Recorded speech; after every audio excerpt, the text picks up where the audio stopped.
नेहा खुले विचारों वाली लड़की थी। अरे नेहा, क्या दिन में सोती है? ससुराल में ऐसा नहीं चलेगा। वहां तो काम करना पड़ेगा, काम। जितना काम होगा कर लूंगी माँ, पर अगर कोई ये कहे कि सारा आराम छोड़कर सिर्फ काम ही करना है तो ना भी ना, मुझे नहीं करनी शादी। अरे, कैसी बात कर रही हो? अच्छा चलो जाकर नहा लो, मैं नाश्ता लगा देती हूँ। फिर तुम्हें कॉलेज भी तो जाना है। नेहा कॉलेज के लिए निकल जाती है। वो सोचने लगती है कि ससुराल में वो कैसे मैनेज करेगी। क्या हुआ नेहा, परेशान लग रही हो? अरे यार, तू तो मुझे जानती है ना, मुझे अपनी लाइफ बिल्कुल परफेक्ट चाहिए। लेकिन लग नहीं रहा लोग मानेंगे। यार, कहीं मेरी शादी ऐसे घर ना हो जाए जहां मेरी जिंदगी ही नरक हो जाए। अरे मैंने ना कल एक इंग्लिश फिल्म देखी थी, उसमें भी कुछ ऐसी ही समस्या थी हीरोइन की। अच्छा, तो फिर क्या किया उसने? उसने तो अपने होने वाले पति से साफ साफ कह दिया कि वो पहले उसके घर कुछ दिन तक बिना शादी के रह कर देखेगी, और अगर ठीक लगा तो ठीक, वरना तेरे मेरे रास्ते अलग। अरे हाँ यार, ये तो बिल्कुल सही आइडिया दे रही है तू मुझे। चल मैं तो चली। थैंक्स यार, तूने मेरी प्रॉब्लम सॉल्व कर दी। ये बोलकर नेहा खुशी खुशी वहां से निकल जाती है। लेकिन पीछे से उसकी सहेली कहती है, अरे नेहा, नहीं नहीं, कुछ नहीं सुनना मुझे। ये बोलकर वो वहां से चली जाती है। हे भगवान, पूरी बात सुने बिना ही चली गई। अरे वो तो विदेशी फिल्म थी, वहां सब चलता है, लेकिन ये तो भारत है, सभ्यता और संस्कारों वाला देश, जहां शादी से पहले लड़की को ससुराल में नहीं रखा जाता। खैर, नेहा मस्त होकर घर आती है। नेहा, कल तुझे लड़के वाले देखने आने वाले हैं, और हाँ, इस बार कोई बहाना नहीं चलेगा। हाँ हाँ, आने दो आने दो, मैं तैयार हूँ शादी के लिए। अगले दिन लड़के वाले आते हैं, जहां लड़का कहता है, "अ, मुझे अकेले में लड़की से कुछ पूछना है।" हाँ हाँ, क्यों नहीं बेटा। जाओ नेहा, घर तो दिखा दो इन्हें। नेहा भी खुश हो जाती है कि उसे मौका मिल गया है लड़के से अपनी शर्त रखने का। देखो, मुझे ना शादी से बहुत डर लगता है। पता नहीं कैसी लड़की आए, तालमेल बना पाए कि नहीं मेरे परिवार से। मैंने कई घरों में रोज का क्लेश होते देखा है। तुमने तो मेरे दिल की बात कर दी। मैं भी यही सोच रही थी कि भाई सास तो अच्छी होनी चाहिए, पति सपोर्ट करे ना करे, रहना तो पूरे दिन सास के साथ है। लेकिन मेरे पास ना इसके लिए एक बहुत अच्छा आइडिया है। अच्छा, कैसा आइडिया? क्यों ना शादी के पहले मैं कुछ दिनों तक तुम्हारे घर आकर रह लूं। तुम लोग मुझे समझ लेना, मैं तुम लोगों को समझ लूंगी। ठीक लगा तो शादी, वरना टाटा बाय बाय। क्यों? लड़के को नेहा की बात में दम लगता है। वो घर के सभी लोगों के सामने नेहा की बात रखता है। अरे पागल हो गई है क्या? ये कैसी शर्त है? अरे शादी से पहले मैं क्यों तुझे किसी और के घर भेजूंगी रहने? अरे लड़की के ख्याल तो 20 साल आगे के हैं, इतनी भी खुले विचारों वाली लड़की नहीं चाहिए हमें। अरे माँ, क्या बुरा और गलत बोल रही है ये? रहना तो हम दोनों का है ना। कल को कोई परेशानी आई तो तुम सब तो ये बोलकर निकल जाओगे कि जिंदगी तुम लोगों को ही निभानी है। तुम लोगों को जो करना है करो। तब क्या करूंगा बताओ? सबके समझाने पर वो लोग मान जाते हैं। वाह, मैं 2-3 दिनों में पैकिंग कर लूंगी, तो आकर मुझे ले जाना। और नेहा पहुंच जाती है विशाल के घर।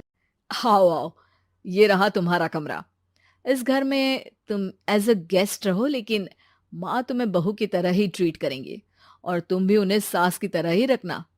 बस फिर क्या था, शुरू हो जाता है लिव इन सास बहू का ड्रामा। अरे चाय तो बना दे बहू। जी सासू माँ, अभी लाई।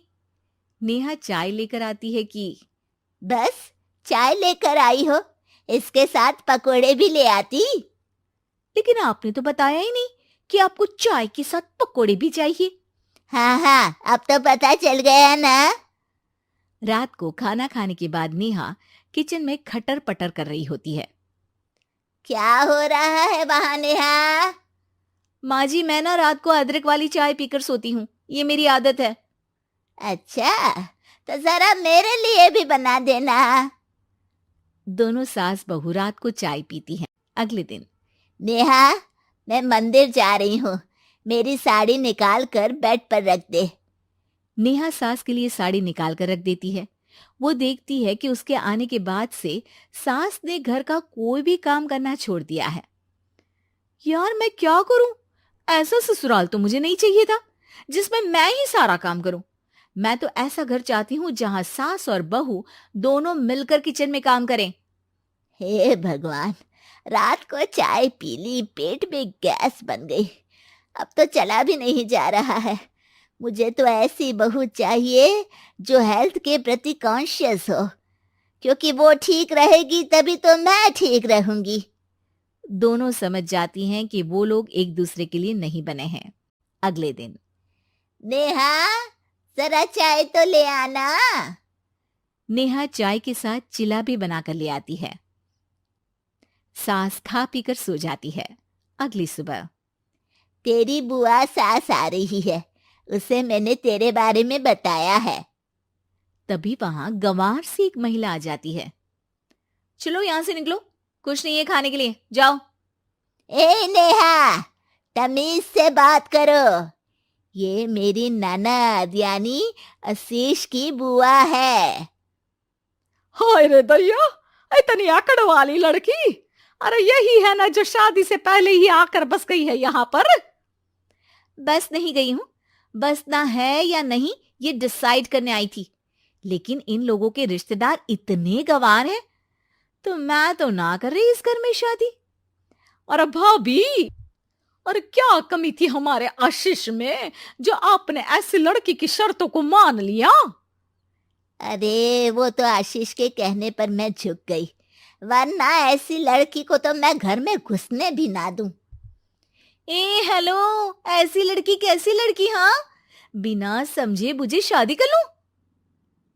अब तो समझ गई ना कि हम लोग गांव के हैं।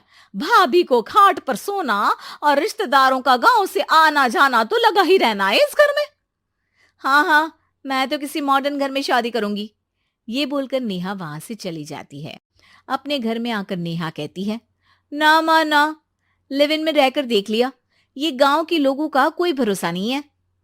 खैर, नेहा की शादी एक मॉडर्न घर में हो जाती है जहां सास कहती हैं, हे नेहा, मैं टेनिस खेलने जा रही हूं, आओ तो जूस बनाकर रखना और हाँ, वॉलनट्स और ओट्स भी बना लेना। जी माँ। माँ मॉम बोलो डार्लिंग, माँ इज ओल्ड फैशन। बेचारी नेहा सर पर हाथ रख लेती है। हे भगवान, ये सास तो सास ही होती है, गांव की हो या शहर की।